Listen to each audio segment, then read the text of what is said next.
Hello everyone, जय हिंद। Welcome to my channel live तक जीएस। आज हम आपको बीटीएससी यानी कि बिहार तकनीकी सेवा आयोग Bihar ANM auxiliary nursing midwifery का मॉडल प्रैक्टिस सेट का डिस्कशन करवाऊंगे।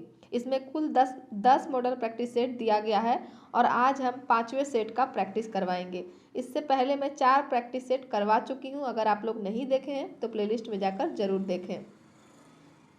यह एएनएम की परीक्षा के लिए बहुत ही महत्वपूर्ण है और आप जैसा कि आप सबको पता है कि एएनएम की परीक्षा अगले ही माह जनवरी महीने में होने वाली है और एएनएम की परीक्षा 3 पालियों में होगी, 5 जनवरी, 11 जनवरी और 12 जनवरी को। तो समय बहुत कम बचा है, इसलिए आप लोग तैयारी में ज़ोर शोर से लग जाइए। तो चलिए स्टार्ट करेंगे हम प्रश्न नंबर 1 से।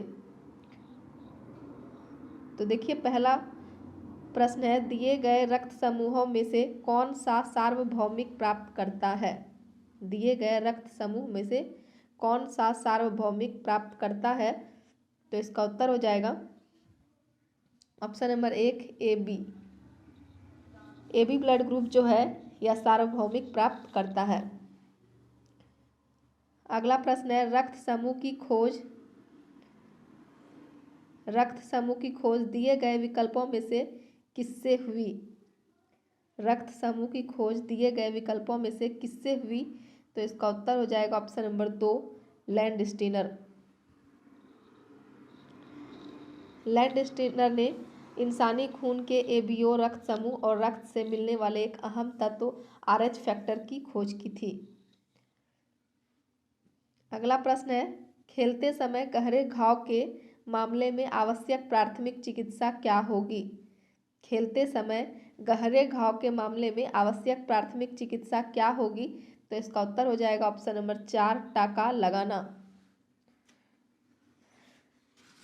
खेलते समय गहरे घाव के मामले में आवश्यक प्राथमिक चिकित्सा टाका लगाना होगी। अगला प्रश्न है, निम्नलिखित में वंशानुगत हेमोलिटिक एनीमिया कौन सा है। निम्नलिखित में से वंशानुगत हेमोलिटिक एनीमिया कौन सा है। तो इसका उत्तर हो जाएगा ऑप्शन नंबर 2 थैलेसीमिया। थैलेसीमिया जो है यह वंशानुगत हेमोलिटिक एनीमिया है। अगला प्रश्न है, कॉपर टी में इस्तेमाल होने वाले कॉपर का निम्नलिखित कार्य है। कॉपर टी में इस्तेमाल होने वाले कॉपर का क्या कार्य होगा। तो इसका उत्तर हो जाएगा ऑप्शन नंबर 4 शुक्राणुनाशक। शुक्राणुनाशक इसका उत्तर हो जाएगा। अगला प्रश्न है, स्तनपान के शुरुआती कुछ दिनों के दौरान उत्पादित दूध जिसे कोलेस्ट्रम कहा जाता है नवजात शिशु के लिए आवश्यक है क्योंकि कोलेस्ट्रम में शामिल होते हैं। कोलेस्ट्रम में क्या शामिल होते हैं। तो इसका उत्तर हो जाएगा ऑप्शन नंबर 2 संक्रमण रोधी एंटीबॉडीज। संक्रमण रोधी एंटीबॉडीज। स्तनपान के शुरुआती कुछ दिनों के दौरान उत्पादित दूध जिसे कोलेस्ट्रम कहा जाता है, तो इसमें क्या, इस कोलेस्ट्रम में क्या शामिल होते हैं, संक्रमण रोधी एंटीबॉडीज। ऑप्शन नंबर 2 इसका सही उत्तर है। अगला प्रश्न है, दूध का निर्माण किन कोशिकाओं द्वारा होता है। दूध का निर्माण किन कोशिकाओं द्वारा होता है। तो इसका उत्तर हो जाएगा ऑप्शन नंबर 1 एल्वियोली। अगला प्रश्न है, इंसुलिन कब दिया जाता है। इंसुलिन कब दिया जाता है। तो इसका उत्तर हो जाएगा option number 1 type 1 diabetes mellitus में इंसुलिन दिया जाता है। अगला प्रश्न है, क्रिप्टोचैडियम का अर्थ क्या है। तो इसका उत्तर हो जाएगा ऑप्शन नंबर 4 अवरोही वृषण। क्रिप्टोचैडियम का अर्थ है अवरोही वृषण। अगला प्रश्न है, सकारात्मक भ्रूण जिसकी और कर्निंग किसके लक्षण है। तो इसका उत्तर हो जाएगा ऑप्शन नंबर 4 ग्लोमेरुलोनेफ्राइटिस। सकारात्मक भ्रूण जिसकी और कर्निंग ग्लोमेरुलोनेफ्राइटिस के लक्षण है। ऑप्शन नंबर 4 इसका सही उत्तर होगा। अगला है, किसको छोड़कर निम्नलिखित सभी सगर्भताजन्य मधुमेह के लिए जोखिम कारक है। गेस्टेशनल डायबिटीज जो है इसके लिए जोखिम कारक है, इसको छोड़कर। तो इसका उत्तर हो जाएगा ऑप्शन नंबर 2 गंजापन। एलोपेशिया को छोड़कर गेस्टेशनल डायबिटीज के लिए जोखिम कारक है? मोटापा, पारिवारिक इतिहास और पीसीओडी तीनों। अगला प्रश्न है, निम्नलिखित में से किस हार्मोनल गर्भ निरोधक का उपयोग स्तनपान के दौरान नहीं किया जा सकता है? निम्नलिखित में से किस हार्मोनल गर्भ निरोधक का उपयोग स्तनपान के दौरान नहीं किया जा सकता है? तो इसका उत्तर हो जाएगा ऑप्शन नंबर 4, कम एस्ट्रोजन संयुक्त मौखिक गर्भ निरोधक गोली। अगला प्रश्न है, पियाजे द्वारा अनुशंसित संज्ञानात्मक विकास के निम्नलिखित चरणों को सही क्रम में रखें। तो पहला है गतिवाही अवस्था, दूसरा मूर्त परिचालन, पूर्व परिचालन और औपचारिक प्रचलनात्मक अवस्था। तो इसको क्रमबद्ध करना है। तो इसका उत्तर हो जाएगा 3। सबसे पहले हो जाएगा हमारा बी, फिर सी, फिर ए और डी। तीसरा इसका सही उत्तर हो जाएगा। अगला प्रश्न है, छिली हुई सब्जियों को धोने से कौन सा विटामिन धुलकर निकल जाता है? तो इसका उत्तर हो जाएगा ऑप्शन नंबर 3, विटामिन सी। छिली हुई सब्जियों को धोने से विटामिन सी धुलकर निकल जाता है। अगला प्रश्न है, कैंसर के उपचार के लिए प्रयुक्त रेडियो आइसोटोप इनमें से कौन है? तो इसका उत्तर हो जाएगा ऑप्शन नंबर 1, कोबाल्ट 60। अगला है, ईसीजी इनमें से किसका संक्षिप्त रूप है? ईसीजी इनमें से किसका संक्षिप्त रूप है? तो इसका उत्तर हो जाएगा ऑप्शन नंबर 3, इलेक्ट्रोकार्डियोग्राम। अगला प्रश्न है, राष्ट्रीय पोषण मिशन कब शुरू किया गया था? राष्ट्रीय पोषण मिशन कब शुरू किया गया था? तो इसका उत्तर हो जाएगा ऑप्शन नंबर 1, 2018 ईस्वी में। अगला है, पियाजे के संज्ञानात्मक विकास सिद्धांत के अनुसार संवेदी क्रियात्मक अवस्था होती है, कब होती है? तो उत्तर है ऑप्शन नंबर 1, जन्म से 2 वर्ष तक। आगे देखेंगे, घटना और वस्तुओं के बारे में बच्चा तार्किक रूप से सोच सकता है। पियाजे के चरणों के संबंध में सही कथन कौन सा है? तो इसका उत्तर हो जाएगा ऑप्शन नंबर 3, मूर्त संचालन प्रक्रिया। तीसरा ऑप्शन जो है हमारा सही कथन है। पियाजे के चरणों के संबंध में सही कथन तीसरा है, मूर्त संचालन प्रक्रिया। अगला प्रश्न है, राष्ट्रीय पोषण मिशन के अंतर्गत किस वर्ष तक भारत को कुपोषण से मुक्त करना है? तो इसका उत्तर हो जाएगा ऑप्शन नंबर 1, 2022 तक भारत को कुपोषण से मुक्त करना है। अगला प्रश्न है, कॉपर टी का क्या कार्य है? कॉपर टी का क्या कार्य है? तो इसका उत्तर हो जाएगा ऑप्शन नंबर 3, कॉपर टी का कार्य है निषेचन को रोकना या निषेचन को रोकता है। अगला प्रश्न है, उस स्थिति में उपयोग की जाने वाली अलगाव तकनीक का प्रकार जब रोगजनक मल पदार्थ के माध्यम से प्रसारित होते हैं। तो इसका उत्तर है ऑप्शन नंबर 2, आंत अलगाव। आंत अलगाव जो होता है उस स्थिति में रोगजनक मल पदार्थ के माध्यम से प्रसारित होते हैं। अगला है, असेप्टिक तकनीक का महत्वपूर्ण पहलू है। असेप्टिक तकनीक का महत्वपूर्ण पहलू कौन सा है? तो इसका उत्तर ऑप्शन नंबर 1, हाथ धोना। अगला है, मुंह धोने के लिए प्रयुक्त एंटीसेप्टिक है। मुंह धोने के लिए प्रयुक्त एंटीसेप्टिक क्या है? तो इसका उत्तर हो जाएगा ऑप्शन नंबर 3, हाइड्रोजन पेरोक्साइड। मुंह धोने के लिए प्रयुक्त एंटीसेप्टिक हाइड्रोजन पेरोक्साइड है। अगला प्रश्न है, यूसोल घोल में क्या होता है? यूसोल घोल में किसका कंपोजिशन होता है? तो इसका उत्तर है ऑप्शन नंबर 3, बोरिक एसिड और ब्लीचिंग पाउडर का कंपोजिशन होता है। यूसोल घोल में बोरिक एसिड और ब्लीचिंग पाउडर, ऑप्शन नंबर 3 इसका सही उत्तर हो जाएगा। आगे देखेंगे, स्तनपान करने वाले बच्चों में इसकी संभावना कम होती है। किसकी संभावना? दस्त की, कान में संक्रमण की और निमोनिया की। तो इसका उत्तर हो जाएगा ऑप्शन नंबर 4, उपरोक्त सभी। अगला प्रश्न है, अपने बच्चे को बीमारी से बचाने के अलावा स्तनपान का एक और फायदा क्या है? अपने बच्चे को बीमारी से बचाने के अलावा स्तनपान का एक और फायदा क्या है? तो इसका उत्तर हो जाएगा ऑप्शन नंबर 4, अतरंग लगाव। अतरंग लगाव हो जाता है। बीमारी से बचाने के अलावा अतरंग लगाव इसका फायदा है। अगला प्रश्न है, स्तनपान जन्म देने वाले माता पिता को कैसे मदद करता है? स्तनपान आपको अपने सामान्य वजन पर वापस आने में मदद करता है। ऑप्शन नंबर 1 इसको मदद करेगा। और दूसरा ऑप्शन जो है, स्तनपान से डिम्ब ग्रंथि के कैंसर का खतरा कम हो जाता है। इन दोनों ऑप्शन जो है, या दोनों ऑप्शन में माता पिता को स्तनपान जन्म के बाद करने से मदद मिलता है। तो इसका उत्तर हो जाएगा ऑप्शन नंबर 4, 1 और 2 दोनों।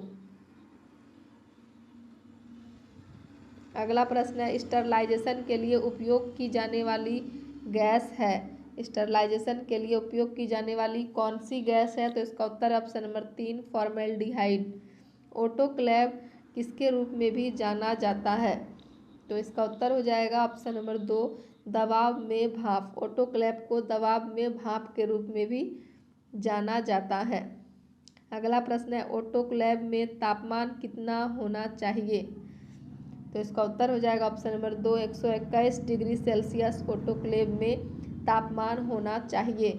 अगला प्रश्न है, गैस्ट्रिक पानी से धोने के लिए उपयोग किया जाने वाला घोल कौन सा है? तो इसका उत्तर हो जाएगा ऑप्शन नंबर 3, बोरिक एसिड का कमजोर समाधान। बोरिक एसिड का कमजोर समाधान जो है, यह गैस्ट्रिक पानी को धोने के लिए उपयोग किया जाने वाला घोल है। अगला प्रश्न है,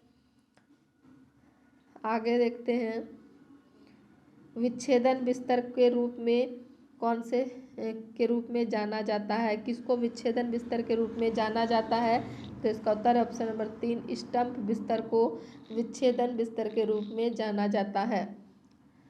अगला प्रश्न है, निम्नलिखित में से कौन सा ऑस्टियोपोरोसिस के लिए जोखिम कारक है? तो इसका उत्तर हो जाएगा ऑप्शन नंबर 3, ग्लूकोकॉर्टिकॉइड्स जो को लंबे समय तक उपयोग करने से ऑस्टियोपोरोसिस के लिए जोखिम कारक है। अगला प्रश्न है, ट्यूबरकुलिन परीक्षण का मार्ग है। ट्यूबरकुलिन परीक्षण का मार्ग है, तो इंट्राडर्मल मार्ग जो है, इसका ट्यूबरकुलिन परीक्षण का यह मार्ग है। अगला प्रश्न है, ट्यूबरकुलिन इंजेक्शन की खुराक कितनी होती है? तो इसका उत्तर है ऑप्शन नंबर 2.2 मिली। ट्यूबरकुलिन इंजेक्शन की खुराक 0.2 मिली है। अगला प्रश्न है, ऑपरेशन से पहले गहरी सांस लेने और खांसने के व्यायाम मुख्य रूप से किसको रोकने के लिए है? तो इसका उत्तर है एटेलेक्टेसिस। एटेलेक्टेसिस को रोकने के लिए है। अगला है, किसी वस्तु के अस्थायित्व की अवधारणा पियाजे के विकास के किसके चरण में प्राप्त हो जाती है? तो इसका उत्तर हो जाएगा ऑप्शन नंबर 4, संवेदी गामक के संदर्भ में। अगला प्रश्न है, निम्नलिखित में से कौन सी दवा श्वसन अवरोध का कारण बन सकती है? तो इसका उत्तर है ऑप्शन नंबर 3, मॉर्फिन। मॉर्फिन जो है, यह श्वसन अवरोध का कारण बन सकती है। अगला प्रश्न है, एक COPD रोगी जो उच्च रक्तचाप से ग्रस्त है, उसे निम्नलिखित दवा से बचना चाहिए। तो इसका उत्तर है ऑप्शन नंबर 3, ACE अवरोधक से बचना चाहिए। आगे देखेंगे, पल्मोनरी सर्फेक्टेंट है। पल्मोनरी सर्फेक्टेंट कौन सा होगा? तो इसका उत्तर है option number 2, dipalmitoyl phosphatidyl glycan. Pulmonary surfactant है डिपॉल्मीटॉयल फॉस्फेडिटिल ग्लाइकन कोलाइन फॉस्फेटिडिल कोलाइन। अगला प्रश्न है, स्वान गेंज कैथेटर। स्वान गेंज कैथेटर जो है, फुफ्फुसीय कोशिका प्रतिरोध के लिए होता है। इसका उत्तर है ऑप्शन नंबर 2, फुफ्फुसीय कोशिका प्रतिरोध। अगला है, नपुंसकता निम्नलिखित में से किसकी विशेषता है? नपुंसकता निम्नलिखित में से किसकी विशेषता है?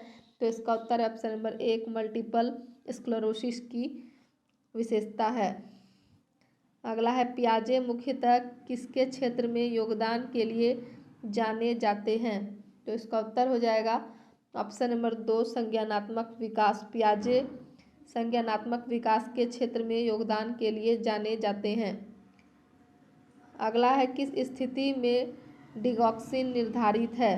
किस स्थिति में डिगॉक्सिन निर्धारित है? तो इसका उत्तर है ऑप्शन नंबर 4 उपरोक्त सभी। सिस्टोलिक हृदय विफलता, आलिंद फिब्रिलेशन और आलिंद स्पंदन, तीनों में डिगॉक्सिन निर्धारित है। तो इसका उत्तर हो जाएगा ऑप्शन नंबर 4 उपरोक्त सभी। निम्नलिखित में से कौन सा रोग प्रोटीन की कमी से होता है? निम्नलिखित में कौन सा रोग प्रोटीन की कमी से होता है? तो इसका उत्तर है ऑप्शन नंबर 2 क्वासिरकोर। क्वासिरकोर जो है यह प्रोटीन की कमी से होने वाला रोग है। अगला प्रश्न है निम्नलिखित में से किस विटामिन को एस्कॉर्बिक एसिड के रूप में भी जाना जाता है? तो इसका उत्तर हो जाएगा ऑप्शन नंबर 3 विटामिन सी को एस्कॉर्बिक एसिड के रूप में भी जाना जाता है। अगला है एक व्यक्ति से दूसरे व्यक्ति में फैलने वाले रोग क्या कहलाते हैं? तो इसका उत्तर हो जाएगा ऑप्शन नंबर 1 संचारी रोग कहलाते हैं। आगे है रतौंधी की कमी के कारण कौन सी विटामिन की कमी के कारण रतौंधी होती है? तो इसका उत्तर है ऑप्शन नंबर 1 विटामिन ए की कमी के कारण रतौंधी होती है। अगला प्रश्न है संतुलित आहार के संबंध में निम्नलिखित में से कौन सा कथन असत्य है? तो इसका उत्तर हो जाएगा शरीर को सभी पोषक तत्व उपलब्ध कराने के लिए केवल मांस पर्याप्त है। यह कथन हमारा असत्य है। बाकी संतुलित आहार हमारी उम्र और हम किस प्रकार के शारीरिक कार्य करते हैं इस पर निर्भर करता है। यह हमारा कथन सत्य है। संतुलित आहार लेने से कुपोषण जन्य रोगों की रोकथाम की जाती है, यह भी सत्य है। और शरीर के लिए संतुलित आहार में तरह तरह के खाद्य पदार्थ होने चाहिए, यह भी सत्य है। तो गलत है हमारा ऑप्शन नंबर 4। अगला प्रश्न है पुरुष शुक्राणु में गुणसूत्रों की संख्या कितनी होती है? तो इसका उत्तर हो जाएगा ऑप्शन नंबर 1 23 जोड़ी होती है।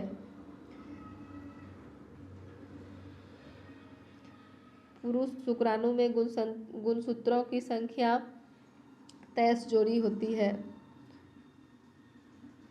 अगला है पुरुषों में वृषणकोष शरीर के बाहर क्यों होता है?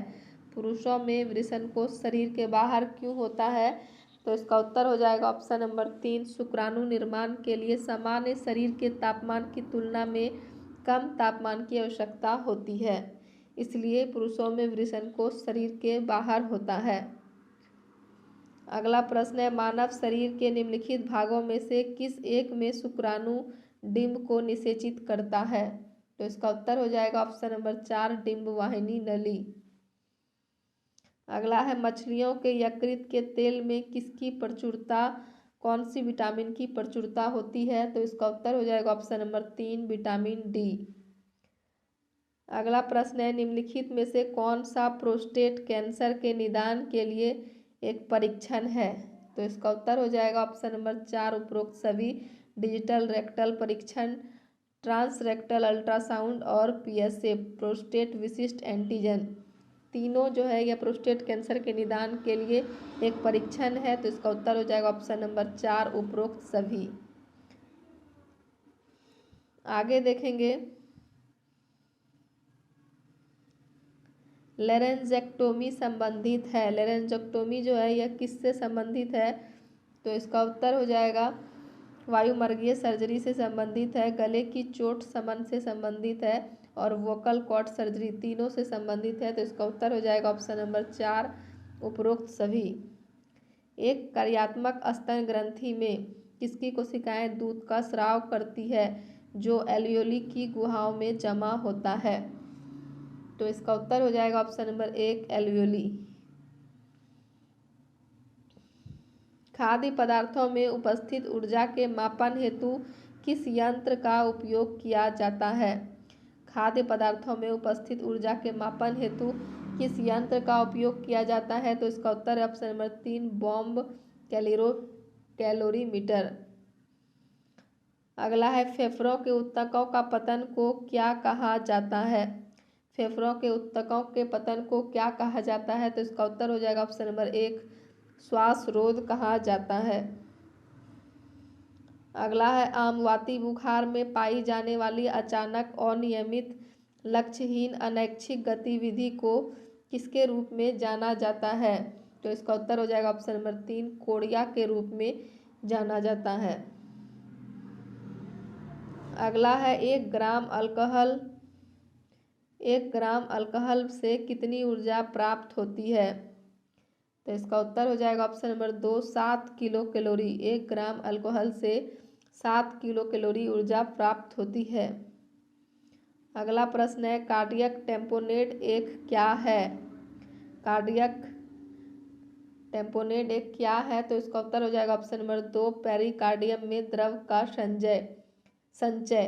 कार्डियक टेम्पोनेट जो है यह पेरिकार्डियम में द्रव का संचय होना है। आगे देखेंगे निम्नलिखित में से कौन सा सबसे आम ट्राइजोमी है। निम्नलिखित में से कौन सा सबसे आम ट्राइजोमी है, तो इसका उत्तर हो जाएगा ऑप्शन नंबर 2 ट्राइजोमी 21। निम्नलिखित में से कौन सा संक्रमण से बचाव का कार्य करता है, तो इसका उत्तर हो जाएगा ऑप्शन नंबर 1 WBC। WBC जो है यह संक्रमण से बचाव का कार्य करता है। अगला है रक्त का पीएच मान कितना होता है, तो इसका उत्तर हो जाएगा ऑप्शन नंबर 2 7.4। रक्त का पीएच मान 7.4 होता है। निम्नलिखित में से कौन सा विटामिन जल में घुलनशील है, तो इसका उत्तर हो जाएगा ऑप्शन नंबर 2 विटामिन सी।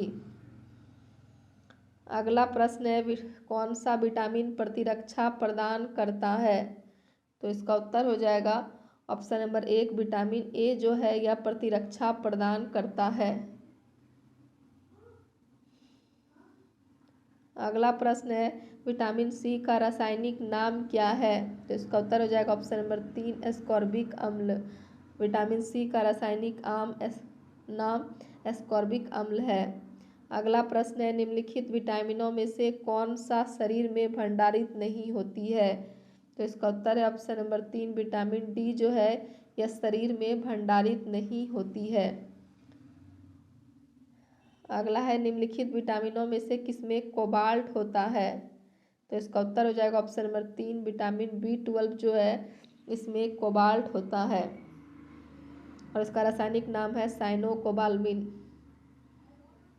अगला है निम्नलिखित में से कौन सा एक विटामिन ए का प्रचुरतम स्रोत है, तो इसका उत्तर हो जाएगा ऑप्शन नंबर 1 आम जो है यह विटामिन ए का प्रचुरतम स्रोत है।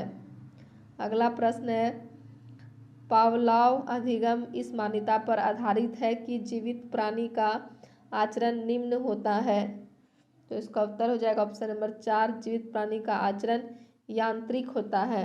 ऑप्शन नंबर 4 इसका सही उत्तर होगा। आगे देखेंगे मानव शरीर में विटामिन ए भंडारित होता है, तो इसका उत्तर हो जाएगा ऑप्शन नंबर 3 यकृत में। मानव शरीर में विटामिन ए यकृत में भंडारित होता है।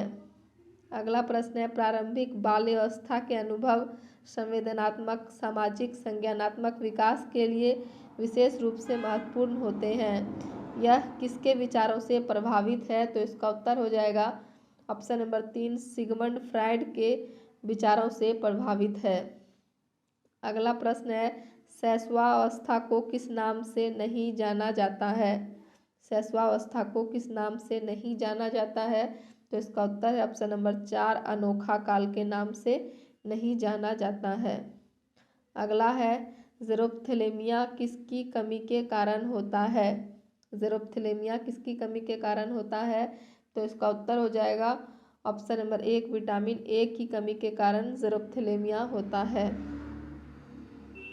अगला है पियाजे के अनुसार व्यक्तिगत कहानी निम्न की एक विशेषता है, तो इसका उत्तर है किशोरावस्था। पियाजे के अनुसार व्यक्तिगत कहानी किशोरावस्था की एक विशेषता है। अगला है भोजन से प्राप्त होने वाली कुल ऊर्जा का कितना प्रतिशत भाग हमें प्रोटीन से प्राप्त करना चाहिए, तो इसका उत्तर हो जाएगा ऑप्शन नंबर 2, 10 से 15% हमें प्रोटीन से प्राप्त करना चाहिए। अगला प्रश्न है, शुक्राणु और अंडाणु के संयोग की कौन सी प्रक्रिया युग्मनज नामक एक संरचना के निर्माण में परिणाम स्वरूप होती है? तो इसका उत्तर हो जाएगा ऑप्शन नंबर 1, लैंगिक प्रजनन। शुक्राणु और अंडाणु के संयोग की लैंगिक प्रजनन वाली प्रक्रिया युग्मनज नामक एक संरचना के निर्माण में परिणाम स्वरूप होती है। अगला प्रश्न है, महिलाओं के खिलाफ सभी प्रकार के भेदभाव के उन्मूलन पर कन्वेंशन संयुक्त राष्ट्र महासभा द्वारा अपनाया गया था। कब अपनाया गया था? तो इसका उत्तर है ऑप्शन नंबर 3, 1979 ईस्वी में यह अपनाया गया था। महिलाओं के खिलाफ सभी प्रकार के भेदभाव का उन्मूलन पर कन्वेंशन संयुक्त राष्ट्र महासभा द्वारा 1979 में अपनाया गया था। आगे देखेंगे, डोपामाइन की क्रिया है।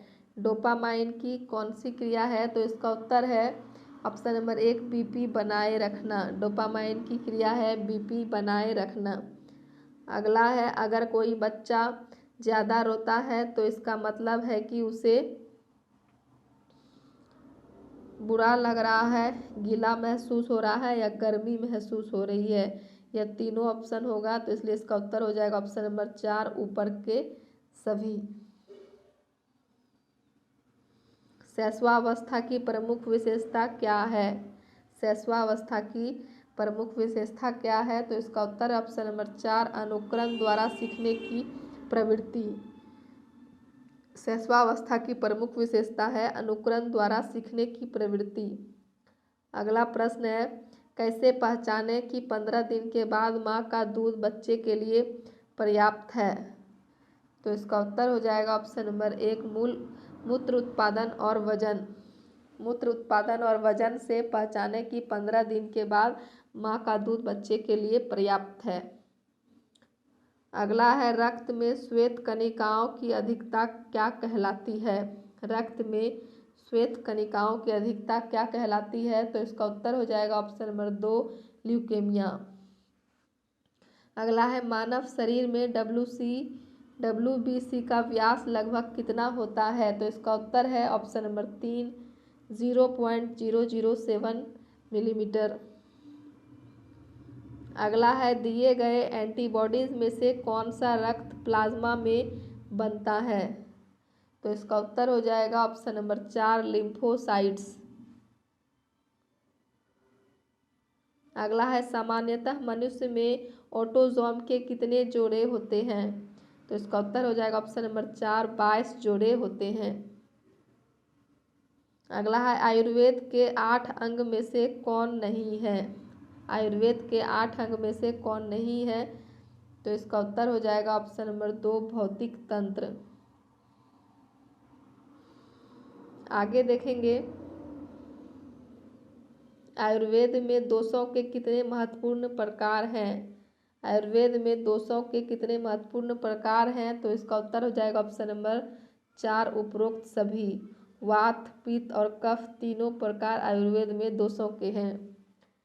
अगला हो जाएगा, किशोरावस्था के वैज्ञानिक अध्ययन के जनक के रूप में किसको जाना जाता है? तो इसका उत्तर हो जाएगा ऑप्शन नंबर 2, जी स्टैनली हॉल। जी स्टैनली हॉल को किशोरावस्था के वैज्ञानिक अध्ययन के जनक के रूप में जाना जाता है। अगला है, निम्नांकित में से कौन सा कथन असत्य है? निम्नांकित में से कौन सा कथन असत्य है? तो इसका उत्तर हो जाएगा ऑप्शन नंबर 2, शैशवावस्था में सभी मूल प्रवृत्तियां विकसित हो जाती है। यह कथन हमारा असत्य है। बाकी शैशवावस्था में शिशु शरीर, बुद्धि और भाव में अपरिपक्व होता है, यह सही है। शैशवावस्था में अनुकरण की क्रिया द्वारा जल्दी जल्दी सीखने का प्रयास करता है, यह कथन भी सही है। और शिशु में अनुकरण द्वारा सीखने की प्रवृत्ति विद्यमान होती है, यह भी सही है। तो गलत कौन सा है? ऑप्शन नंबर 2, शैशवावस्था में सभी मूलावृत्तियां विकसित हो जाती है, यह हमारा गलत कथन है। अगला प्रश्न है, भारत में HIV का अल्पतम केस मिलते हैं, कौन सा विकल्प चुनना चाहिए। भारत में HIV का अल्पतम केस मिलते हैं, इसमें कौन सा विकल्प चुनना चाहिए। तो इसका उत्तर है ऑप्शन नंबर 1, पॉजिटिव माँ को अपने बच्चे को दूध पिलाने के लिए। पॉजिटिव माँ को अपने बच्चे को दूध पिलाने के लिए। अगला प्रश्न है, निषेचित अंड एवं युग्मज में प्रत्यारोपित हो जाता है, क्या प्रत्यारोपित हो जाता है। तो इसका उत्तर हो जाएगा ऑप्शन नंबर 4, गर्भाशय। निषेचित अंड एवं युग्मज में गर्भाशय में प्रत्यारोपित हो जाता है। अगला प्रश्न है, किसी व्यक्ति के आयु समूह का वर्णन करने के लिए नाबालिग, वयस्क, बच्चे, किशोर, वयस्क जैसे कई वाक्यांशों का उपयोग किया जाता है। 15 वर्ष की आयु के व्यक्ति को इस प्रकार वर्णित किया जा सकता है। 15 वर्ष की आयु के व्यक्ति को इस प्रकार वर्णित किया जाता है।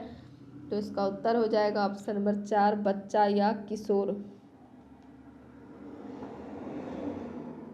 आगे देखेंगे,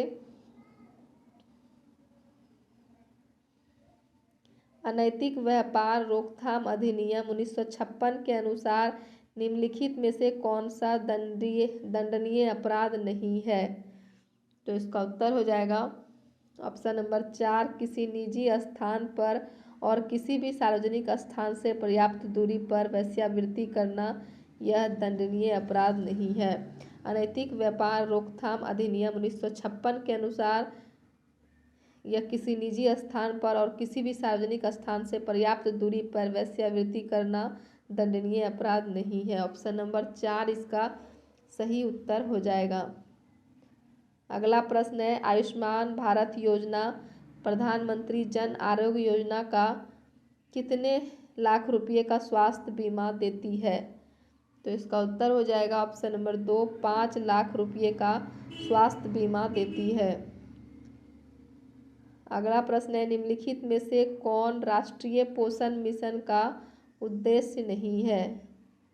निम्नलिखित में से कौन राष्ट्रीय पोषण मिशन का उद्देश्य नहीं है। तो इसका उत्तर हो जाएगा ऑप्शन नंबर 2, मुर्गी के अंडे की खपत को बढ़ावा देना, यह राष्ट्रीय पोषण मिशन का उद्देश्य नहीं है। बाजरा, मोटे अनाज और भूरे चावल की खपत को बढ़ावा देना, यह उद्देश्य है। गर्भवती महिलाओं और स्तनपान कराने वाली माताओं के बीच कुपोषण से संबंधित जागरूकता पैदा करना, यह भी उद्देश्य है। छोटे बच्चे, किशोर लड़कियां और महिलाओं में एनीमिया की घटनाओं को कम करना, यह भी राष्ट्रीय पोषण मिशन का उद्देश्य है। तो मुर्गी के अंडे की खपत को बढ़ावा देना यह उद्देश्य नहीं है। तो इसका उत्तर हो जाएगा ऑप्शन नंबर 2। अगला प्रश्न है, किशोरी शक्ति योजना निम्न में से किससे संबंधित है।